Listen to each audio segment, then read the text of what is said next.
geographies and providing financial advisory to different clients. We have been working in Africa market for almost 15 years now on different power projects, making projects bankable, seeing how to structure those transactions, and talking about power projects in mining. We have been working on a number of CNI projects focused on mining within South Africa. So we closed a couple of deals, one of them being a 70 megawatt solar project for 𝗥𝐼𝐬𝐜, which was behind the meter, and we'll talk about that as we move forward on how the project was bankable and what are the risks that we see, and which makes the projects bankable for financing. There have been some changes, there have been some movements that might not be welcome in some certain corners. Now, and then what sort of innovative funding mechanisms have you come across or have you implemented? And if you can share any examples, please. As you understand, Africa is a huge mineral resource and they need a lot of power to keep the mining running.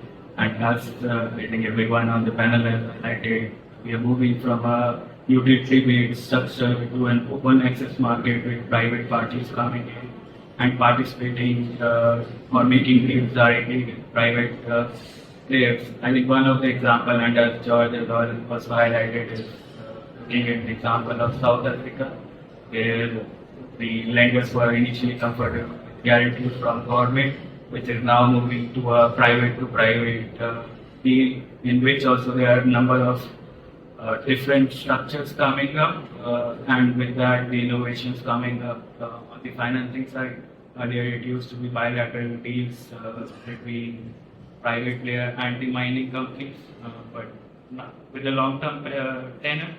But now the mining companies are also not comfortable with a long-term tenure PPA. They are looking for a short-term tenure PPA. Although if we give a short-term PPA with a short-term debt, I think it has an impact on the tariff that they would be looking for. So we still need a long-term debt with a short-term PPA, and with that the innovation comes on how you mitigate that risk while keeping the tariff also at a lower end, which is comfortable for the mining companies. Apart from that, we're looking at aggregator models with multiple IPPs and multiple clients looking at that. So that also brings in some challenges from a financing perspective, because you need to understand what is their end customer, how their end customer PPAs look like, and accordingly the financing structure needs to be implemented. Talking about innovative structures, I think green bonds we expect to play a huge role. Maybe not in South Africa market, because South Africa market has a strong commercial backing instruments, but apart from that, in other geographies, I think we've recently seen a green bond being implemented by 𝗏𝐶 in Zambia, where they raised 15-year green bond for development of their power projects, which will be then sold to their mining client. And so 𝗏𝗏𝐻 is participating. We saw a huge interest from financial institutions. 𝗏𝗏𝐻 is participated, commercial banks, including Standard was one of the lenders. So the tenor that we saw was 15 years. Even the general financing schemes of such projects, we normally saw 7 to 10 year tenor, while the green bond has been increasing those tenors. So those kind of instruments are definitely something that will be key to the overall development of the power sector in mining. Apart from that, as other countries open up where there is not strong commercial backing, the 𝗏𝗏𝐻 will also play a key role, at least in the initial transactions, making a bankable financial structure, which would help them, the commercial banks, also participate.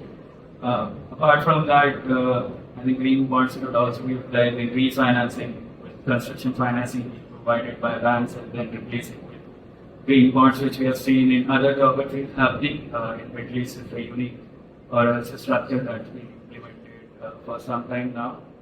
I think there is one structure which we feel would be implemented, sustainable linked bonds, which is a bit different from green bonds because there the coupon rates are also linked to ESG criteria being met, which is critical from mining perspective.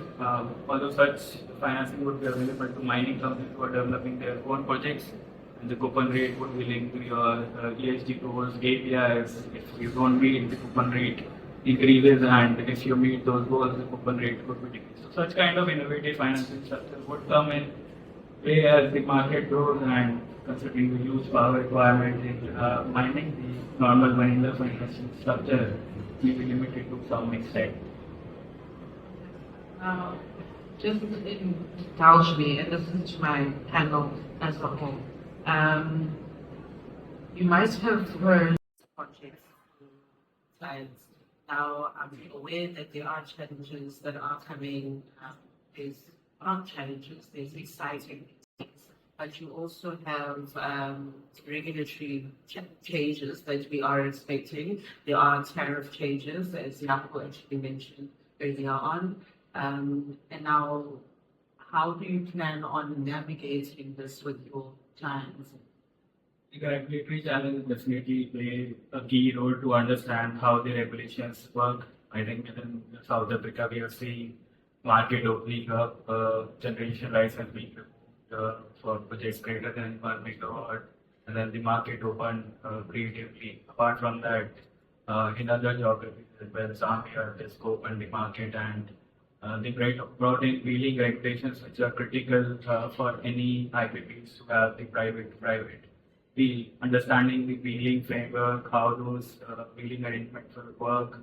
So there are different risks also that come in place. I think as we're talking about South Africa had monthly reconciliation, which was easier to implement, and mining companies could structure their size or capacity requirement while you're moving to a hourly or 30 minutes reconciliation.